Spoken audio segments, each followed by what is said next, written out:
எத்தனை கோடி கவலைகள் இன்றைக்காவது முடியாதா?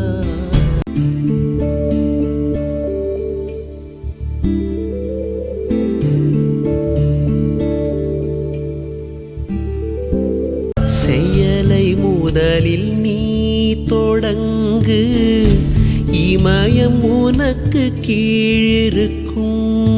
உலகம் உனது பேரை சொல்ல வெற்றி சங்கு இசையமைக்கும்.